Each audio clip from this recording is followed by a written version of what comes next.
Well, hello. We are live. It's the Chelsea versus Sheffield video. I should have done one yesterday, but thought I might as well do one today because there'll be a few videos coming out maybe this week, but maybe next week during the international break. So there'll be a few videos coming out. There might be a few there might be. I thought of a few ideas, so there could be some of the videos I could be. And I'm not gonna maybe share it right now, but it'll be a very hopefully. It'll be a very good video. So let's just get into the game that happened yesterday. So on 2-0, and we got Manchester City. If you saw my live reaction to the draw yesterday, I wasn't that happy with the draw because Manchester City, they're probably going to win the FA Cup, and I thought we could get to the final if we ever got Leicester or Man United or Southampton. But Leicester got through yesterday, so they got to play against Southampton in the final. And we've got to play against Man City. So not really that good. Hopefully we can still get through, but it's probably not a big chance of us getting through, unfortunately. I mean, we're still beating under Tuchel, but Man City have only lost one game in November, and we've lost like 10 and not that much. We lost probably we had a decent beat run for 17 games from September to December. So yeah, that Leeds game was when Lampard's form just dipped there after the win against Leeds, Stamford Bridge. So let's just get into this game and stop talking about our old games from a few months ago. So this was the team that started against Sheffield United yesterday. A very rotated team. There was 9 changes from Atletico. I mean, Chilwell came in, Mount came in after he was suspended for the game. Giroud came in, Pulisic came in. Giroud, I would have liked him to play more games as he wasn't actually involved. He hasn't been involved a lot. Don't worry about that. I'm just gonna. Really can't see me. Right. Poop. I'm just gonna get up on my phone just to see. Why can I not be seen? Right. Right. Let's just get it up. Right. I need to fix that. It's the Wi-Fi. That's the reason why. That's why it's pretty blurry, by the way. I mean, I'm trying to fix it. So, well, right now we're kind of actually getting new Wi-Fi, and I think it's next week I'm getting new Wi-Fi. So that might be good. Maybe I could get a webcam for my laptop, and we'll probably get one for my birthday because it's not even that far away. So that'll probably be when the streams just get upgraded. I mean, there will be the Porto stream. There's so many streams coming out after the international break. We got to play against.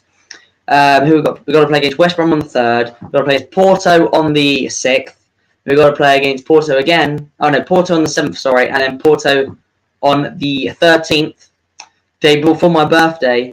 Just then, and then on either the Saturday or Sunday, it's going to be against Man City in the FA Cup semi-final.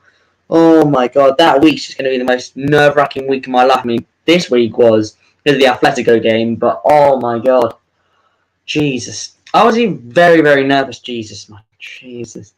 After it's during the Sheffield United game, yeah. How long have you since you started supporting Chelsea? 2006. That's how long I've been supporting Chelsea for. Got hair in my mouth. I mean, I was only born a year before that, sorry. So yeah, you can't really call me a plus fan. My dad was a Chelsea fan long before Abramovich even came to Chelsea. He went to a few games in the 98-99 season, sorry. I don't know what I'm saying, to be fair. So let's actually get into the game now. So there we go, see the team on the bottom. KEPA came in, managed to keep. He actually he's equalled the club record, even with Kepa Arrizabalaga in goal. Everyone's all, he's a flop, he's not good. He's slowly showing. Sarri season, he's slowly starting to show how good he can be. I mean, he was good under Sarri, yeah. And then the incident happened with him not refusing to come off. He just got made a meme. And then the next season, he was poor, very poor. I think he only had a 50%, it's 25% save percentage. So not really good for him. But luckily, we still managed to get top 4. I don't know how, but we still managed it. I mean, it was a very tight season last year. Kovacic came in. I mean, Kovacic didn't come in. Him and Zuma were the only players that played against Atletico that stayed in the starting 11. I mean, Christensen had to miss out due to illness, I think it was. Emerson come in at left centre-back, which is very strange. I mean, I think he did play that role against Barnsley, and he wasn't really inspiring in that game. But in the last game, I thought he was very good. I mean, a lot of the defensive work he was doing okay, but I always had a feeling with him and Christensen on the left and right, they were easily going to be pushed off the ball because Christensen always being marked out for his physicality, and they're saying that's the reason why he's not a top-class defender. Everyone's calling the next John Terry and all that. But also, as everyone's saying, is his strength that he needs to improve because he easily can just get pushed off the ball by anyone. I mean, I think yesterday, when he got brought off, he would have probably got pushed off the ball by McGoldrick, who almost went through and scored against us, but KEPA made a very, very good save. But Azpilicueta came on, and he easily got past KEPA, though. Not past KEPA, sorry, by Azpilicueta. Though, in the right wing back, it was Callum Hudson-Odoi. I don't think he had the best game, unfortunately, because since he's been in the right wing back, he hasn't applied a lot of service to the attackers. But when he played it on the left against Everton, he was very good in that game. That's because he was in a more attacking position, sorry. Because he has to keep going up and down as a right wing back. But when he's more forward, he can get more service towards Giroud, who wasn't really involved that much yesterday. The two centre mids, Kovacic and Gilmour, they were very, very good. Gilmour hasn't had a lot of game time under Thomas Tuchel. This is only his second appearance. It's only his fifth game of the season. But I think if this was Lampard, he would have probably played him a lot more. But we wouldn't have been unbeaten for this long, unfortunately. As much as I was Lampard in, we wouldn't have gone unbeaten for this long. And then left wing back Chilwell, I thought he had a very, very good game. I mean, recently he's been poor. All the Leicester fans taking a mick out of him because we got 50 million for him. I mean, I remember reported in the summer there was about 80 million, I think, that we could have got from him. I mean, they got 85 million from Maguire. So I was like, wow, that could have actually been what they got for Chilwell as well. But luckily, it was only 50 million. I mean, he can still provide how much he can do in the future. He can still improve. He's still only like 24, so he's got a lot of time in his career. He's got about probably another 10 years left in him, I think. I don't think he'll stay at Chelsea for that long, but I think he could still be a good left back. And then in the attacking sense, there was Mason Mount back in the team after his suspension against Atletico. Always have a feeling when Mount misses a game, the next game he comes back, he's not really that involved. So I remember he missed the Barnsley game, yeah. He came back in for the Newcastle game, and he wasn't really that involved. And then the next game he played against Liverpool, and he scored the goal, and he had another fantastic performance. Then the front two, I think it was the front two of Pulisic and Giroud. Pulisic is probably one of his best games he had this season. It was so unfortunate he just couldn't get a goal. He had a few very good chances. He did a flip-flap through two of the Sheffield United defenders. He just tried to go through him. He got past them, and then his shot. It looked like he just gave up and he just smashed straight at the keeper. And the one in the first half, he capitalised on a mistake from the Sheffield United defence. They tried to hit it forward, and he tried to chip it over Ramsdale. But as before he was just about to take the shot, he slipped over, which took him a lot of time to get back on his feet, and it took a short amount of time for Ramsdale to get back on his feet and easily save it. So let's get on to the game. I'm just going to read for a few stats. So let's just get it up now. So the Blues, beaten finalists last season, went ahead onto a fortunate circumstance as Ben Chilwell's low volley was steered into his own net by Blades midfielder Ollie Norwood. Christian Pulisic was twice denied by Aaron Ramsdale, and Callum Hudson-Odoi shot over as the host tried to finish off the game. David McGoldrick for them. Whoa, his chances were massive for Sheffield United. He wasted a glorious chance week, guys. It was a very good cross by Lundstrom, who whipped it in towards McGoldrick, who almost scored, but he just went wide. KEPA went the wrong way, so that could have gone in. And then also there was a chance that McBurney had, which was a decent shot and a decent range for KEPA to push away. And then with the Sheffield United trying to push for a goal for extra time, Chelsea broke an injury time attack with Hakim Ziyech scoring the second goal to take them to the last four for the fourth time in the last 5 seasons. I think the last time we didn't was under Sarri when we lost to United. I think that was the season when we didn't actually get into the semi-finals. Chelsea will face Premier League leaders Manchester City, not good, who will still have a chance to be the first team in to win the quadruple, the FA Cup, the League Cup, and FA Cup when they have the semi-finals over the weekend of the 17th and 18th of April. And also The winners of the other semi-finals, Leicester or Southampton, will be played in the FA Cup final at Wembley on May the 15th. So there's not a lot of time between the semi-finals and the final. So there's not a lot of time. Right. I don't really want to read that. Chelsea lost 2-1 in the in 2020 final. Not really. That we should have actually won that final because that was just bull because of the stupid referee. I don't want to say his name because I don't want that in my vocabulary. As Frank Lampard failed to win a trophy in his season and a half in charge. Well, it could have happened. He lost in the Super Cup on pens, but he had a few goals disallowed. Pulisic, Mount had a goal disallowed, I remember, in the Super Cup against Liverpool. And yeah, we just lost on penalties. His last game, well, as Chelsea boss, was a 4th round victory over Luton in January. New boss Thomas Tuchel steered them to wins over Barnsley and Sheffield United to send them back to Wembley. Since then, this victory continues their fantastic record under the German, who is yet to lose in his first 14 games in charge of Chelsea. He has lifted them from 9th to 4th and also taken them into the Champions League quarterfinals. I mean, to be fair, if Lampard was still the manager, I wouldn't think we would have got past Atletico, unfortunately. As much as I would have wanted to see it happen, unfortunately, I don't think it would have happened. Don't worry about that. We went 1-0 ahead in the 24th minute when the shot from Chilwell just got whipped in and it was hit into his own net by Ollie Norwood. And then for Sheffield United, that was their last chance to salvage something from their dismal season in the Premier League, which they languished bottom of the league. They're only 14 points. They're only 14 points of safety with 9 games remaining. After finishing 9th, wow, I thought it was like 11th. After finishing 9th, the Blues have only won 7 games in all competitions in 2020-21 with former boss Chris Wilder, who had taken them up from League One to the top flight, leaving the club with mutual consent earlier this month. I still think that was a stupid decision because I have a feeling that he would have still got them back up to the Premier League, maybe the next 2 years, Wilder, but this Heckingbottom, I don't think he's that good at all.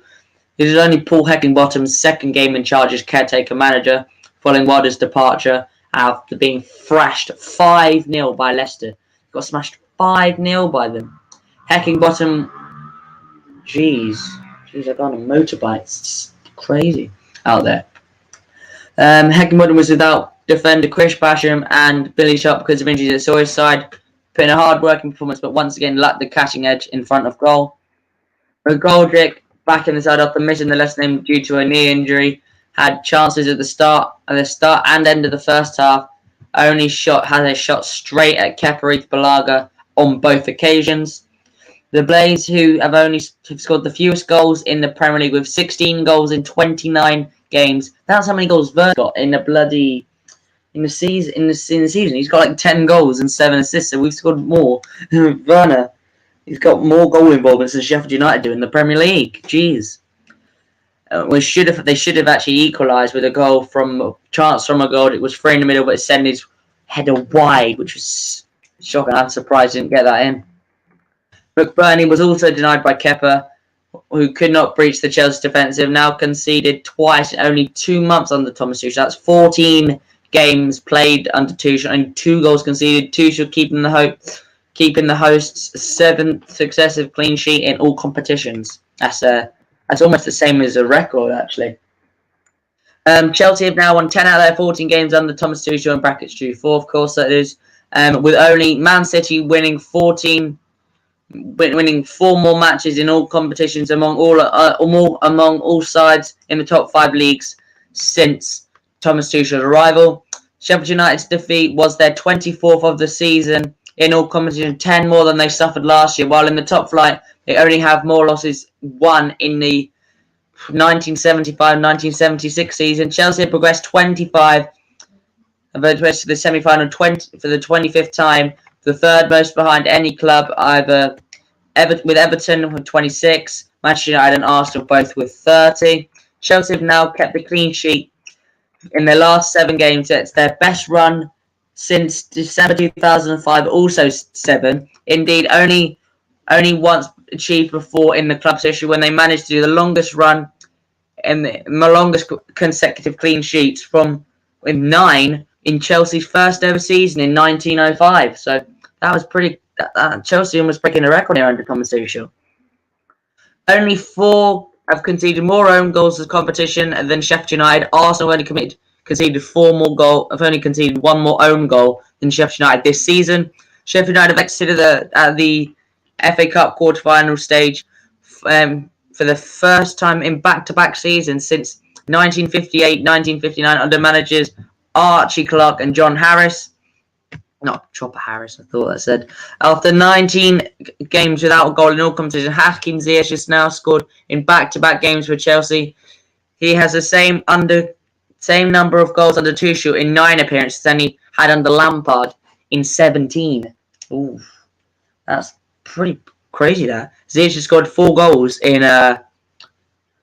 in 26 games, and he only scored 2 in 17 for Lampard, and 2 in 9 for Tuchel. I mean, I don't think he's actually played 9 games for us for under Tuchel. Chelsea boss Tuchel was speaking to. It sounds excellent that we're through to the semi-finals. It was a tough match.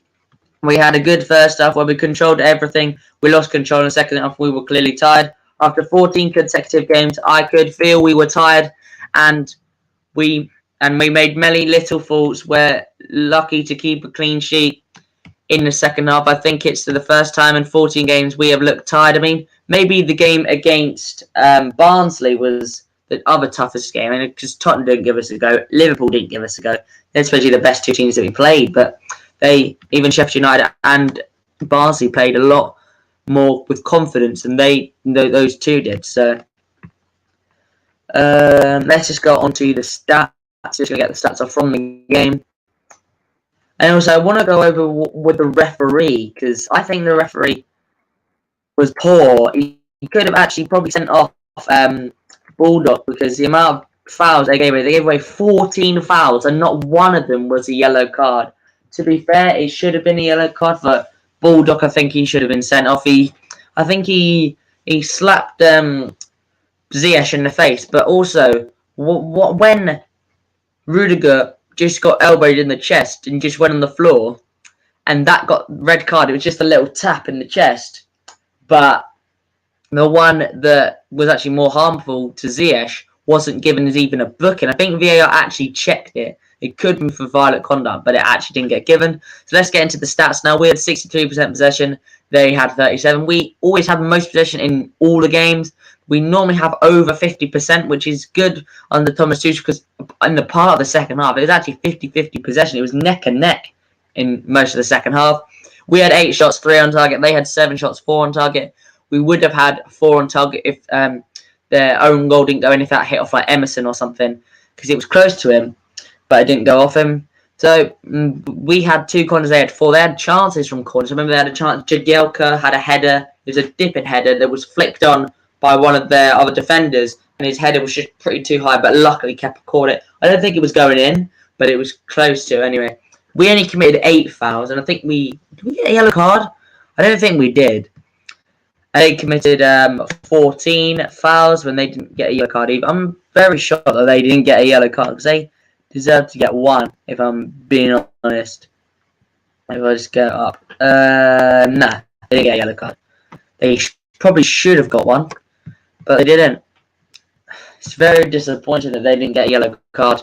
Right, just going to go through the top goal scorers, and then we'll go over my player ratings. Right. Yeah, let's just get the top goal scorers up. Hang on, we'll do the goal scorers at the end. We'll just go over my player ratings now, and then right, I'm just gonna get the top goal scorers up just to make ready. Right, here we go. So let's get into, I don't know. Right, still that preliminary lineup. Here we go. It's player ratings time. So let's get into the player ratings. So let's just do the defense first. So there we go. Right, let's just get off the screen now. Just put your thoughts. Right. So I'm going to give KEPA a 7. I think he was very good in the game, but there was nothing he did wrong. But there's nothing. I mean, there was a lot of things he did right, but then he was a little bit cautious on the ball. I felt He just kept being on the ball. And I was like, oh no, he's going to lose it or something. But luckily, he didn't. That could have been something that he could have done, that he could have improved if he just kept the ball like on the floor. He didn't like hit it long, because Emerson kept going back to him, and he could have hit it long. But I was pretty nervous when it was just always going back to Kepa. I was like, what could happen here? Something bad could have happened. It could have like gone under his leg and gone in. It's a bit like what happened with Trippier against us a few years ago when he scored an own goal when we won 2-0.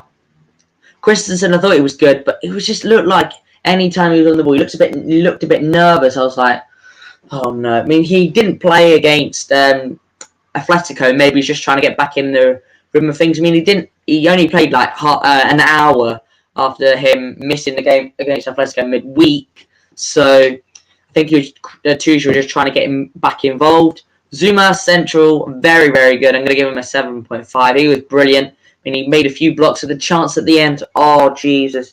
When Brewster almost scored. Jesus, that was... Oh, I was so scared when that went in. Almost went in, sorry. It was whipped in by, I think it was McGoldrick. And then it was good... No, I think McGoldrick went off, sorry. It was Brewster doing a flick to... I think it was Osborne. And then Osborne got it back in the area.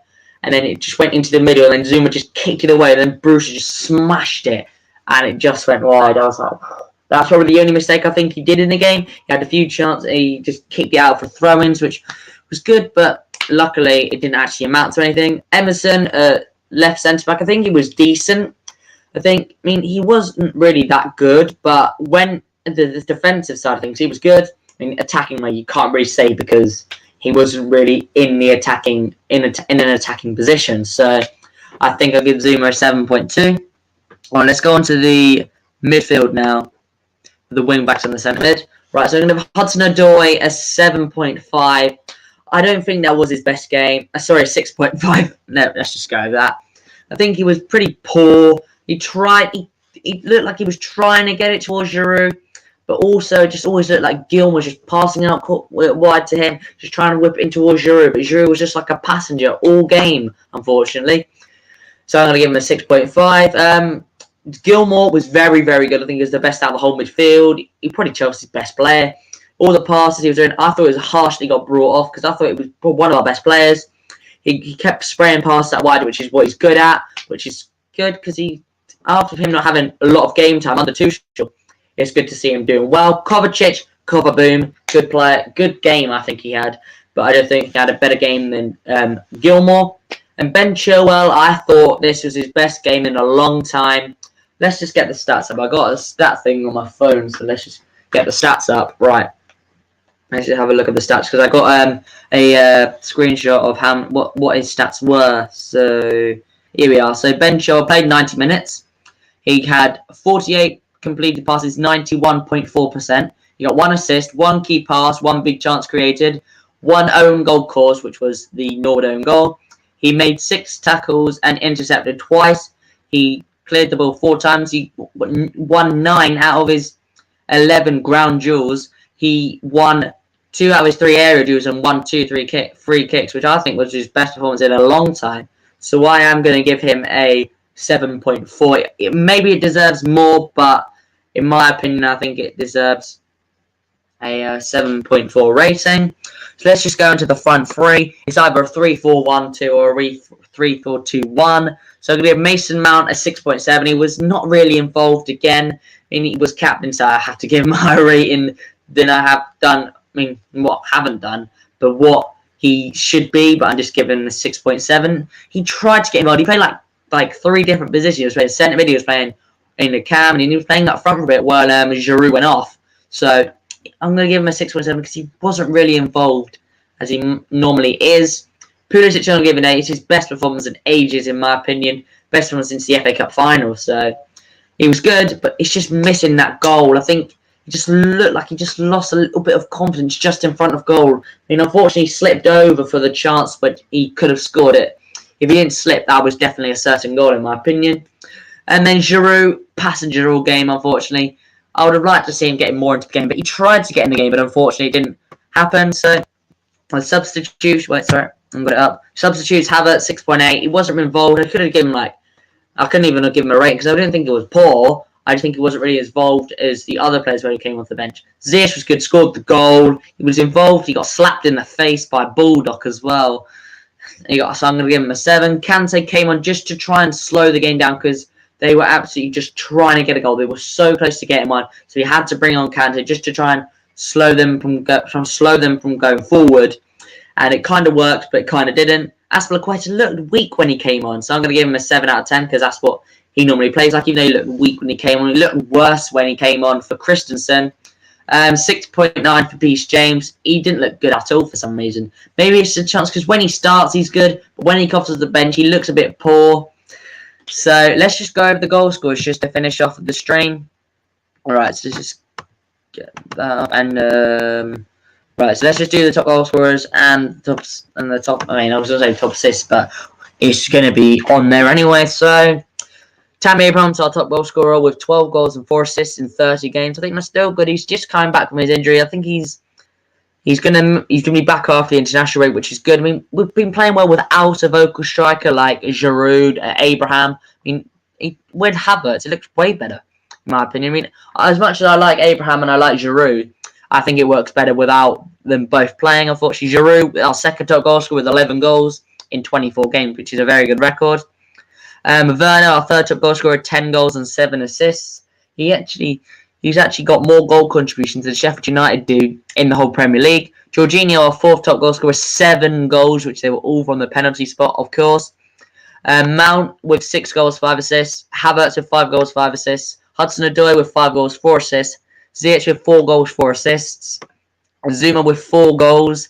Chilwell with 2 goals, 6 assists. Pulisic with 2 goals, 2 assists. With Silva with 2 goals, no assists. Reece James with 1 goal, 5 assists. Azpilicueta with 1 goal, 2 assists. Barkley with 1 goal and no assist. Emerson with 1 goal, no assist. And Alonso with 1 goal, no assist. So yeah, a lot of varied goal scorers though this season. I'm just gonna I'm gonna look at the Premier League table. Sheffield United have scored 16 goals, and Werner has got more goal contributions than them. Really, the man are called a flop, but he's got more goal contributions than a whole team. I know they were poor this season, but if you're calling him a flop, and he's scored more goals than one whole team, you can't call him a flop, really. Let's check out any other teams. So, every other team's got more goal contributions than Werner, apart from Sheffield United. So, yeah, I mean, the Premier League tables kind of changed. West Ham could have won. If they beat Arsenal, they would have only just gone behind us on goal difference, but they couldn't get the win. And also, Tottenham won against Villa, which put Villa down into 10th, and they're 7 points off Tottenham, and Tottenham are just slowly catching up. You know, Mourinho looks like he's trying to get them going again, even though last week they got thumped by Arsenal, and they got thumped by Zagreb. So, they're slowly getting back into form. I thought, as I said at the start of the season, I thought Mourinho would get the sack. I mean, second season syndrome. It hasn't really hit him yet. I mean, parts of it has. They all want him out, but he's happy with the win yesterday. So, guys, thanks for watching this stream. There'll be I think there'll be another video out this week. I think I'll do another one. Maybe another stream. Maybe a transfer video. To see you guys in the next video or stream.